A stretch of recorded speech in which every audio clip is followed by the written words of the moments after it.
Bismillahirrahmanirrahim. My name is Shirjeel Mahmood Tahir, and the topic of my presentation is universal literacy. तो जब हम universal literacy की बात करते हैं तो फर्स्ट ऑफ ऑल हम यूनिवर्सल को डिफाइन करेंगे रिलेटिंग टू और डन बाय ऑल पीपल्स और थिंग इन द वर्ल्ड और in a particular group applicable to all cases. ये यूनिवर्सल एक ऐसी टर्म है जिसमें जब दुनिया का कोई भी इंसान या चीज़ जब कोई काम डन करते हैं या रिलेट करते हैं किसी पर्टिकुलर ग्रुप में या किसी भी एप्लीकेबल केसेस हैं उसमें जब काम करते हैं उसको हम यूनिवर्सल बोलते हैं। अब लिटरेसी की हम डेफिनेशन करेंगे the ability to read and write. Literacy को हम इस तरह डिफाइन करते हैं कि लिटरेसी का मतलब है कि जो शख्स पढ़ना और लिखना जानता है वो वो लिटरेट है और उसमें लिटरेसी है। जो लिटरेसी जो लिखने और पढ़ने के काबिल है उसे लिटरेसी कहते हैं। कॉम्पिटेंस और knowledge in a specified area, the quality और स्टेट ऑफ बीइंग लिटरेट। उसके बाद हम जो टाइप्स ऑफ लिटरेसी है उसको डिस्कस करेंगे कि जो लिटरेसी है वो हमारी कितनी टाइप की होती है। तो फर्स्ट ऑफ ऑल तो हम मीडिया लिटरेसी जो है उसको उसके बारे में डिस्कस करेंगे कि मीडिया लिटरेसी क्या होती है। Media literacy is the ability to assess, analyse, evaluate and create media. अब जब हम मीडिया लिटरेसी की बात करते हैं तो मीडिया का वर्ड सुनते साथ ही हमारे ज़हन में आ जाता है जैसे आपकी सोशल मीडिया है, आपकी इंटरनेट है, मैगजीन्स हैं, बुक्स हैं और बेतहाशा दुनिया की जो चीज़ें हैं वो आपकी मीडिया है। तो मीडिया लिटरेसी जब हम बात करते हैं तो उसमें हमें ये आ जाता है कि ज़हन में ये आता है कि मीडिया को हम किस तरह से यूज़ करते हैं। Media literacy is the ability to assess, analyze, evaluate, and create media. Media literate youth and adult are better able to understand the complex message we received for television, radio, internet, newspaper, magazines, books, billboards, video games, music, and all other forms of media. जब हम इन चीज़ों से aware हो जाते हैं, इन चीज़ों के बारे में हमें नॉलेज हो जाता है, जो इन चीज़ों की तरफ से मैसेज आ रहे होते हैं, जब उसको हम समझने के काबिल हो जाते हैं, सोशल मीडिया या मीडिया से जो पैगामात आ रहे होते हैं, उसको जब हम पढ़ और लिख सकते हैं और इस काबिल हो जाते हैं कि उस पे हम कर सकते हैं, तो उसको हम मीडिया लिटरेसी बोलते हैं। सेकंड पे हमारे पास आता है कल्चरल लिटरेसी। कल्चरल लिटरेसी जब हम कल्चर की बात करते हैं तो हमारे कंट्रीज़ में या पूरी दुनिया में काफ़ी किस्म के जो अलग-अलग कल्चर्स हैं वो पाए जाते हैं। अब वो किस तरह पाए जाते हैं, किसी का कल्चर है कि वो उनके कल्चर में उनकी इवेंट्स आ जाती हैं और उनके नाम आ जाते हैं, उनकी जगह आ जाती हैं और मुख्तलिफ़ किस्म के जो हैं उनका बात करने का, रहन-सहन का तरीका, वो चीज़ें आ जाती हैं। अब कल्चरल लिटरेसी से यही मुराद होता है कि आप किस तरह कल्चर में एडजस्ट करते हो और किस तरह आप उस कल्चर जो होता है उससे लिटरेट हो जाते हो। Cultural literacy is an analogy to literacy proper, the ability to read and write letters. The culturally literate person is able to talk to and understand others of that culture with fluency, while the culturally illiterate persons fail to understand. अब the culturally literate person जो होता है वो able इस चीज़ के काबिल होता है कि वो जो मुख्तलिफ उसके साथ वाले कल्चर्स या उसका कल्चर्स होता है उसको उसके साथ बात करने में और मुख्तलिफ किस्म के जो उसकी चीज़ें होती हैं रहन सहन के लिहाज से उसको जज करने के और उसको समझने के काबिल होता है। Culturally conditioned allusion, reference to past events, idiomatic expressions, jokes, names, places. अब फॉर एग्जांपल हम एक एग्जांपल ले लेते हैं कि अगर हमने फॉर एग्जांपल हिंदू कल्चर में अगर एडजस्ट होना हो उनके मुताबिक तो हम उसमें किस तरह एडजस्ट होंगे कि उनके जो प्रोग्राम्स होते हैं मतलब वो होली दिवाली मनाते हैं हमें ये पता होना चाहिए कि वो उसको किस तरह कल्चरली जो है वो सेलिब्रेट करते हैं, हमें उनके नेम्स का पता होना चाहिए, उनकी जॉब्स और उनके जो भी इस तरह की चीज़ें होती हैं, जब हम उसमें एडजस्ट हो जाएंगे, हम हिंदी बोलना शुरू कर देंगे, तो उस कल्चर के मुताबिक हमें लिटरेसी हासिल हो जाएगी। हम पाकिस्तानी हैं, हमें मुस्लिम कल्चर जो है और पाकिस्तानी कल्चर जो है उससे हमें लिटरेसी हासिल है। हमें पता है कि हमने रमज़ान आता है, रोज़े रखने हैं, हमें अपने नाम का पता है कि हम मुसलमानों वाले नाम है, तो इसको हम कल्चरल लिटरेसी बोलते हैं। थर्ड नंबर पे आता है हमारी फाइनेंशियल लिटरेसी। किसी का अगर क्वेश्चन है ऊपर वाली स्लाइड्स में तो वो काइंडली अभी पूछ ले। Any question class?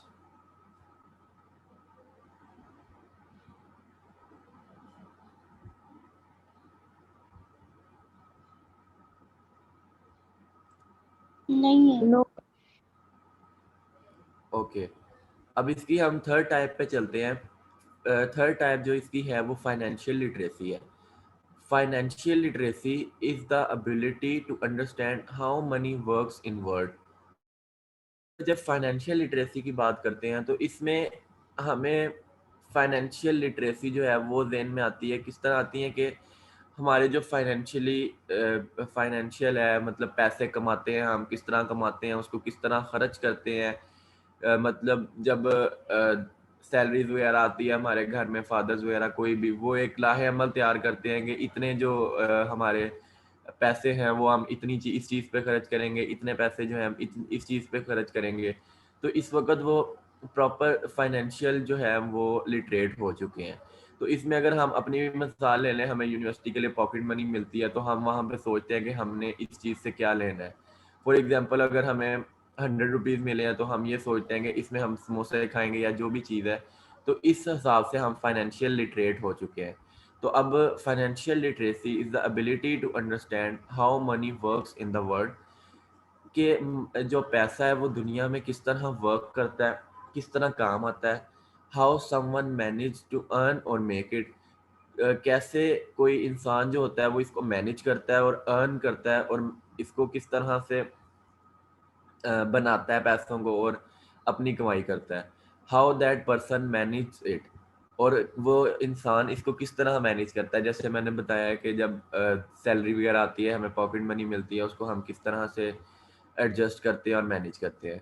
How he she invested, वो इसको किस तरह से इन्वेस्ट करता है।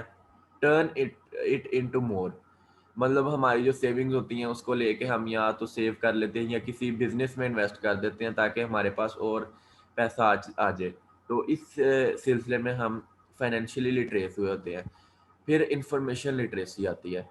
Information literacy is a set of abilities requiring individual to recognise when information is needed and have to ability to locate, evaluate, and use effectively the needed information। हम information को किस तरह से लेके चलते हैं, वो बेशक इंफॉर्मेशन टेक्नोलॉजी हो या किसी भी किस्म की इंफॉर्मेशन हो, तो उस चीज़ से हम लिटरेट हो जाते हैं कि इंफॉर्मेशन का हमने किस तरह से इस्तेमाल करना है, कहाँ पे हमें किस चीज़ से रिलेटेड इंफॉर्मेशन चाहिए, उस इंफॉर्मेशन को कहाँ पे हमने लोकेट करना है, कहाँ पे हमने यूज़ करना है, उसको किस तरह से वैल्यूएट करना है। तो जब ये सिस्टम हो जाता है तो हम कह सकते हैं कि हम प्रॉपर जो इंफॉर्मेशन लिटरेट हैं वो हम हो गए हैं। इसकी फिफ्थ टाइप है और लास्ट टाइप है जो हम डिस्कस करेंगे, वो डिजिटल लिटरेसी है।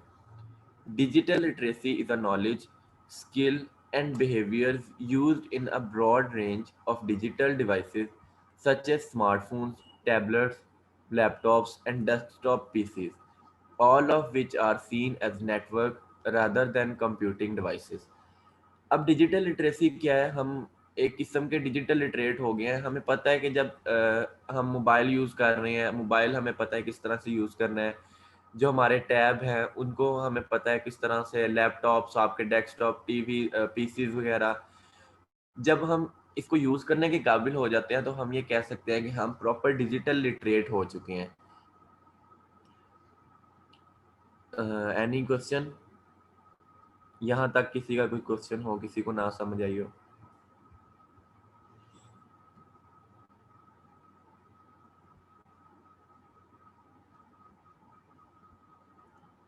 नेक्स्ट चलते हैं। वाई इज इट इम्पोर्टेंट, कि जो हमारी लिटरेसी है वो इम्पोर्टेंट क्यों है।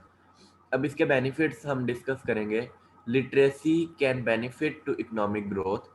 जो हमारी लिटरेसी होती है वो हमारी इकोनॉमिक ग्रोथ को इंक्रीज करती है। रिड्यूस पॉवर्टी, जो हमारे मुल्क में गुर्बत है उसको कम करती है, क्योंकि जब इंसान पढ़ा लिखा होगा तो उसको जॉब्स मिलेगी और वो कोशिश करेगा कि उसको कोई ना कोई जॉब मिले, तो मुफलसी और गुर्बत जो है वो कम होती है। रिड्यूस क्राइम, जब हमारे बच्चों का ध्यान रीडिंग एंड राइटिंग और पढ़ने की तरफ हो जाएगा तो काफ़ी सारे लोगों के अंदर शऊर पैदा होगा और जो क्राइम है वो ऑटोमेटिकली कंट्री से कम होता जाएगा। With literacy people can be educated and get employed for jobs instead of stealing और स्टीलिंग टू सर्वाइव। लिटरेसी के साथ क्या होता है कि कुछ जो लोग हैं वो एजुकेटेड हो जाएंगे, पढ़े लिखे हो जाएंगे, उनको कुछ ना कुछ पढ़ना लिखना आता होगा, क्योंकि हमारे मुल्क में कुछ ऐसे लोग भी हैं कि जिनको अपना नाम तक भी नहीं लिखना आता। तो वो एजुकेटेड हो जाएंगे और उनको एम्प्लॉयमेंट मिल जाएगी, बेशक छोटी मोटी एम्प्लॉयमेंट मिले लेकिन उनको जॉब मिलेगी, बजाय इसके कि वो जो चोरी करें और लोगों से छीन छीन के सरवाइव करें। Literacy helps to boost self esteem.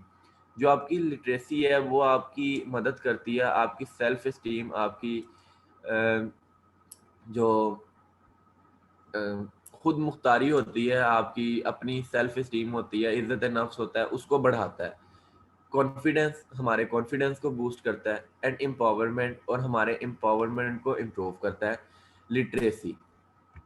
अब नेक्स्ट स्लाइड पे हम चलते हैं, what we can do to promote literacy. अब यहाँ पे हम डिस्कस करेंगे कि हमें क्या करना चाहिए लिटरेसी को प्रमोट करने के लिए। Literacy can be promoted through out the world by common people like us. जो लिटरेसी है वो हमारे ज़रिए भी किसी तरह से through out the world increase कर सकते हैं, हम अपनी लिटरेसी को प्रमोट कर सकते हैं।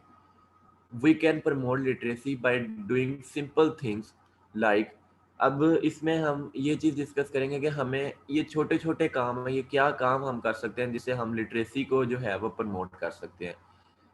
डोनेटिंग ओवर यूज्ड बुक्स, कि जो हमारी यूज्ड बुक होती है, एक क्लास से हम पास हो जाते हैं, जब दूसरी क्लास में चले जाते हैं तो हमारी जो यूज्ड बुक्स होती हैं उसको डोनेट कर देना चाहिए, जो कि ऐसे लोगों में जो सिर्फ बुक्स के या स्कूल कॉलेज के अखराजात से जान छुड़ाते हैं और अपने बच्चों को वो पढ़ने नहीं भेजते और वो इलिटरेट रखते हैं अपने बच्चों को हमेशा, तो उन लोगों को हमें बुक्स दे देनी चाहिए। स्पोर्टिंग ऑर्गेनाइजेशन विच फाइट इलिटरेसी, ऐसी ऑर्गेनाइजेशंस को हमें सपोर्ट करना चाहिए जो इलिटरेसी के खिलाफ लड़ रही हैं, जो हमारे मुल्क को तालीम फ्राहम कर रही हैं और कोशिश कर रहे हैं कि हमारे मुल्क में कोई भी इलिटरेट पर्सन ना हो। And volunteering to teach the less fortunate, और हमें कोशिश करनी चाहिए कि किसी ना किसी बच्चे को कुछ ना कुछ लिटरेसी देना चाहिए, उसको थोड़ा बहुत पढ़ाना चाहिए। If everyone in the world contributes a little to help the world will become a better place. इसमें यही है कि अगर हम ये छोटी छोटी कोशिश कर लें जैसे मैंने ऊपर डिस्कस किया है, तो इससे क्या होगा कि हमारी जो वर्ल्ड है वो एक अच्छी प्लेस पे आना शुरू हो जाएगी और कोई भी हमारे मुल्क या हमारी दुनिया में इलिटरेट पर्सन मौजूद नहीं होगा। अब इसका सेकंड सब टॉपिक था इंडिविजुअल राइट्स, ह्यूमन राइट्स। तो इस पे हम डिस्कशन करते हैं। Human rights are enshrined in the Constitution of Islamic Republic of Pakistan. Following are the fundamental rights guaranteed to the citizens of Pakistan under Constitution. अब हम ऐसे ह्यूमन राइट्स के बारे में बात करेंगे जो इस्लामिक रिपब्लिक ऑफ पाकिस्तान ने हर इंसान को, अपने रहने वाले हर सिटीजन को मुहैया किए हैं। Freedom of movement to everyone, हर किसी को हरकत करने में फ्रीडम है, आज़ादी है, उसको आज़ादी के साथ जीने की। अगर मज़हब में बात की जाए तो उसको अपने मज़हब के साथ इबादत करने में और हर किस्म में उसको फ्रीडम है, आज़ादी है, वो आज़ादाना इस चीज़ को परफॉर्म कर सकता है। There shall be freedom to trade, business and profession for all citizens, हर शहरी के लिए उसको इजाज़त है, उसको आज़ादी है कि वो ट्रेड करे, तजारत करे, अपना कारोबार करे या कहीं पे भी नौकरी करे, किसी प्रोफेशन को ज्वाइन करे लाइक टीचिंग, डॉक्टर, तो ये हर जो भी सिटीजन है उसके लिए इस चीज़ की आज़ादी है, उसको किसी चीज़ की इसके लिए ज़रूरत नहीं है किसी से इजाज़त की। Freedom of speech for all citizens, हमारे पाकिस्तान के हर सिटीज़न को स्पीच की, तकरीर की, बोलने की इजाज़त है, आज़ादी है कि वो बोले और अपना पैगाम लोगों तक पहुँचाए। Protection of property rights of honours, जो ऑनर्स होती हैं, जिनके पास प्रॉपर्टी होती है, उनको प्रोटेक्शन दी गई है कि वो अपने राइट्स, जो प्रॉपर्टी राइट्स हैं, उसको यूज़ करें। Free and compulsory education to all children of age 5 to 16 by government, जो हमारी गवर्नमेंट एक और स्टेप उठाती है जो कि हमारी कॉन्स्टिट्यूशन में और ह्यूमन राइट भी है, उसमें यह है कि जो 5 साल से 16 साल तक के बच्चे हैं उनको फ्री और लाजमी तालीम जो है वो दी जाएगी। All citizen have right to preserve their particular language, script and culture, और हर किसी इंसान को इस चीज़ की इजाज़त है कि वो अपने राइट को प्रिजर्व करे इन देयर पर्टिकुलर लैंग्वेज, अपनी लैंग्वेज को बोल के, अपने स्क्रिप्ट्स को बोल के, अपने कल्चर्स को फॉलो करके उसको इस चीज़ में फ्रीडम है। Any question class?